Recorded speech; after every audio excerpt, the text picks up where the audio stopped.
Hello guys, this is मसरूफ़ अहमद, आपका coach. आज मैं फिर एक नई वीडियो के साथ आ गया हूँ।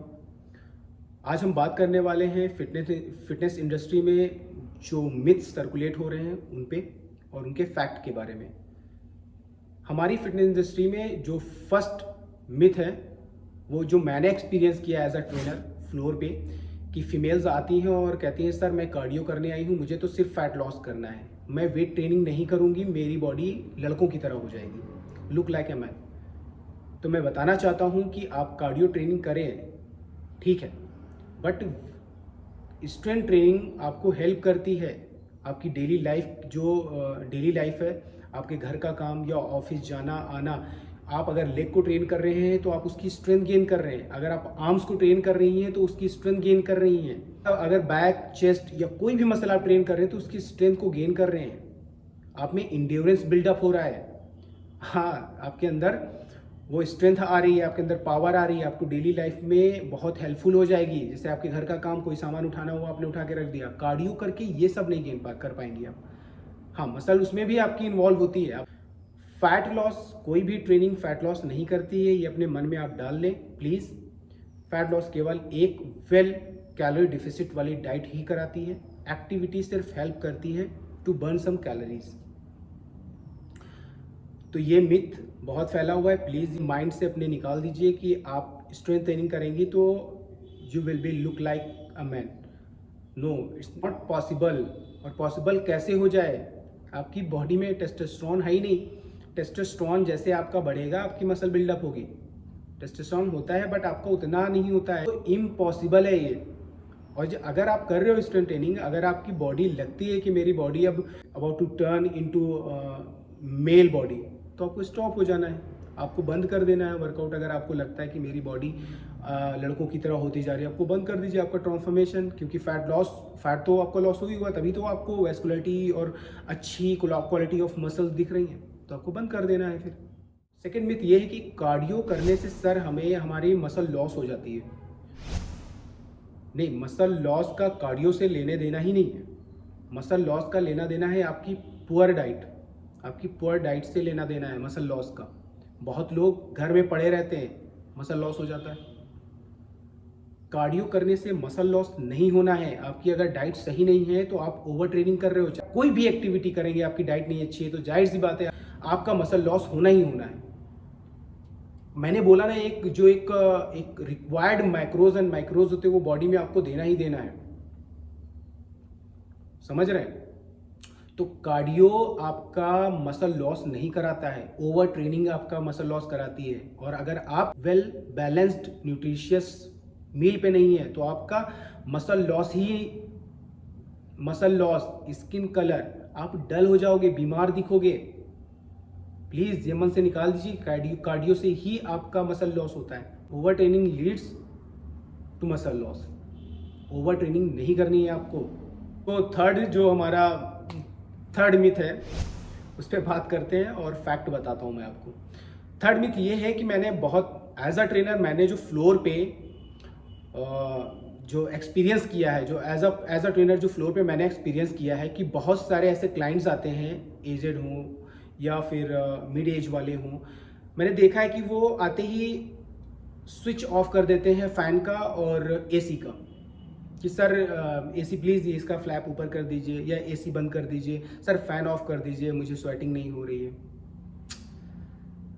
प्लीज़ ये अपने माइंड से निकाल दीजिए कि आपका स्वेटिंग मतलब मोर स्वेटिंग मोर फैट लॉस। मैं आपको बताता हूँ, स्वेटिंग एक मैकेनिज्म है जिसे होमियोस्टेसिस बोलते हैं। एक बॉडी अपने टेम्परेचर को रेगुलेट करने के लिए स्वेटिंग कराती है।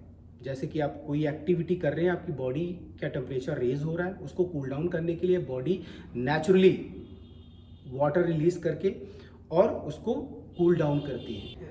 एक जो नॉर्मल टेम्परेचर है 37 डिग्री सेल्सियस, उसको मेंटेन रखने के लिए कूल डाउन करती है। जैसे कि आपने ठंड में देखा होगा कि जो हमें बहुत ज़्यादा ठंड लगती है तो हमारी बॉडी में शिवरिंग होने लगती है, तो वो एक नेचुरली एक्सरसाइज करती है बॉडी को हीट अप करने के लिए कि 37 तक चला जाऊँ, क्योंकि उसका जो बॉडी का टेम्परेचर होता है वो डाउन होता है। बॉडी का टेम्परेचर डाउन होता है तो बॉडी शिवरिंग करके हीट जनरेट करके बॉडी को वार्म करती है और 37 डिग्री सेल्सियस तक ले जाती है। तो ये एक तरह की बॉडी की मैकेनिज़्म है बॉडी को कूल डाउन और वार्म करने की। ऐसा कुछ नहीं है कि आपकी स्वेटिंग होगी तो ही आपका फैट लॉस होना है। ऐसा कुछ नहीं है कि भाई हम स्वेटर पहन के आए, स्वेट शर्ट डाल के आए या हुडी डाल के आए फिर कार्डियो करें तो ज़्यादा फैट लॉस होगा। नहीं, फैट लॉस एक वेल कैलोरी डिफिसिट वाली डाइट ही कराएगी। समझ रहे हैं आप? अगर ऐसा होता तो बड़े बड़े जो बॉडी बिल्डर्स हैं, एथलीट्स हैं, वो एसी वाली जिम में वर्कआउट ही ना करते, फिर वो बाहर करते। तो प्लीज़ ये मिथ है, इसको हटा दीजिए। तो हमारी जो नेक्स्ट मिथ है वो हमारे आसपास बहुत ज़्यादा सुनाई देती है, खासकर हम जब जिम जाते हैं तो जो इंडियन माएँ होती हैं वो कहती हैं कि अभी तेरी उम्र नहीं है, तू जिम मत जा, तेरी हाइट रुक जाएगी, अभी तेरी उम्र नहीं है वर्कआउट करने की। तो हाइट रुकना और बढ़ना ये सब आपकी जीन पे डिपेंड होता है। ये प्री डिसाइडेड होता है जब आपका बर्थ होता है, जब आप पैदा होते हैं तो ये प्री डिसाइडेड होता है कि आपकी हाइट कितने फीट बढ़ेगी। सब कुछ पहले से डिसाइड होता है। आपकी जीन में वो कैरेक्टर अपने माँ बाप से आप ले कर आते हो, है ना। हमने देखा है कि कुछ बच्चे पैदा होते हैं जिनकी नाक ऐसे फैली सी होती है, फिर उनकी माएँ मसाज करती हैं कि ये पतली हो जाए, ये और थोड़ा श्रिंक हो जाए। नहीं, ये सब भाई डिसाइडेड है। वो फैली है तो वो फैली ही रहेगी, उसको मसाज करके आप पतला नहीं कर सकते, है ना। तो अगर कोई सप्लीमेंट, कोई मेडिसिन या कोई वर्कआउट पैसा हाइट अगर बढ़ा देती तो सचिन तेंदुलकर, आमिर खान, सलमान खान, जैकी चैन, APJ अब्दुल कलाम, ये लोग इतने छोटे ना होते हैं ना। सबने अपनी हाइट बढ़ा रखी होती, क्योंकि इसमें तो ज़्यादा रिक्वायरमेंट होती है। फिटनेस जो फिल्म इंडस्ट्री में तो हाइट बहुत मैटर करती है। तो इन लोगों की हाइट बहुत ज़्यादा होती है। ये जितना चाहते पैसा देते और बढ़ जाती है हाइट। रुकती है एक्सरसाइज से आपकी हाइट नहीं रुकती है, ये अपने मन से निकाल दीजिए। एक्सरसाइज आप करेंगे, अगर न्यूट्रिशन अच्छा होगा, आपकी ग्रोथ अच्छी होगी, चाहे वो बोन्स हो चाहे मसल हो। आपकी न्यूट्रिशन अगर अच्छे हैं, शुरुआत से ही अगर आपके न्यूट्रिएंट्स अच्छे हैं तो आपकी हाइट बढ़ेगी जितना है। ग्रोथ करना है वो सब आपके हार्मोन्स पे डिपेंड होता है, ठीक है। हार्मोन डिसाइड करते हैं ग्रोथ कब होना है, क्या टाइम होता है ग्रोथ का, वो सब कुछ हार्मोन डिसाइड करता है। और प्री डिसाइडेड आपकी जीन लेकर आते हैं कैरेक्टर। नेक्स्ट मिथ के बारे में बात करते हैं, जो कि है क्रंचेस से हमारे फैट लॉस होता है। हम क्रंचेस से टोन को कम कर सकते हैं। मैं जिम में देखता हूँ बहुत ज़्यादा, मतलब ऐसे क्लाइंट्स हैं जिनको मना करें तो भी नहीं मानते हैं। अब उनको अगर मैं मना करने जाता हूँ तो भी नहीं मानते हैं। लगे हुए हैं मैट बिछा के क्रंचेस 100, 150, 500 कि भाई ये जल्दी से मेरा पेट कम हो जाए। शादी में जाना है या नेक्स्ट टाइम मेरी शादी है, मुझे ये पेट कम का चाहिए बस। तो सबसे पहली बात मैं बता दूं कि spot reduction of fat is impossible. आप एक जगह से फैट लॉस कभी नहीं करा सकते। आप एक्टिविटी, बाइसेप शोल्डर ट्रेन करेंगे ना, तो तब भी आपकी ओवरऑल बॉडी से ही फैट लॉस होना है, ठीक है। जहाँ से पहले चढ़ा था ना आपको फैट, वहीं से पहले रिड्यूस होना शुरू होता है। बहुत ज़्यादा एक्टिविटी करने के बाद 30 से 35 मिनट अगर आप एक्टिविटी करते हो तो एज्यूम ये करें कि आपसे 10 से 15 ग्राम फैट आपका रिड्यूस होता है। कहाँ से होता है ये भी नहीं पता चलता। 10 से 15 आपने रिड्यूस किया है और जाके 25 से 30 ग्राम फैट खा लेते हो आप। तो क्रंचेस आपका फैट लॉस नहीं कराते हैं। आप क्रंचेस से केवल अपनी बैक को हर्ट कर सकते हो। इतने ज़्यादा क्रंचेस करने का कोई फ़ायदा नहीं है। आप 3 से 4 सेट, 15 से 20 रेपिटेशन आप कर लीजिए, मसल को ट्रेन कर लीजिए। ये जो आपकी एब्डोमिनल मसल है इसको ट्रेन कर सकते हैं। फैट लॉस आप क्रंचेस से नहीं करा सकते। Spot reduction is not possible. Please इसको आप ध्यान में रखें और अब आगे गलती ना करें, उन लोगों को गलती करने से बचाएं। ये जो मिथ्स है ना, ये सब मैंने अपनी डेली लाइफ, जो मैंने अभी 8 से 10 साल का जो मेरा ये करियर है फिटनेस में एज अ ट्रेनर, मैंने एक्सपीरियंस किया है, नोटिस किया है कि लोग ऐसे ऐसे क्वेश्चन करते हैं और आप इनसे भाग नहीं सकते हो। आप इनके बारे में पढ़ो। मैं ट्रेनर्स को बोल रहा हूँ कि आप इनके बारे में पढ़ो। नॉलेज के लिए भूख होनी चाहिए, आप उसको पढ़ो, है ना। एक बाइसेप से और एक अच्छी मसल बनाने से आप अच्छे ट्रेनर नहीं बन जाते हो। आपको अपने नॉलेज को अपग्रेड करना है, आपको वक्त के साथ चलना है। अगर आपको अच्छे पैसे कमाने हैं, आपको इंडस्ट्री में सर्वाइव करना है, तो आप अपने आप को अपग्रेड करते रहें। एक्सटर्नल तो आप अपग्रेड ही करते हो, इंटरनल अपने आप को बाय ब्रेन ट्रेन करते रहो हमेशा, तभी आप बने रहोगे इस इंडस्ट्री में। नहीं तो बहुत सारे ऐसे मैंने देखे हैं ट्रेनर्स जो मेरे साथ में थे, अभी वो कुछ और कर रहे हैं।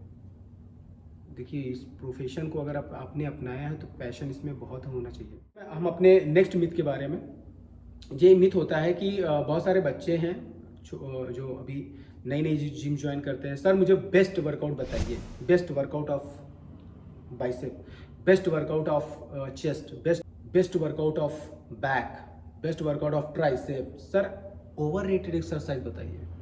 सर ये कर कर के थक गया हूँ, कुछ अच्छी एक्सरसाइज बताएं।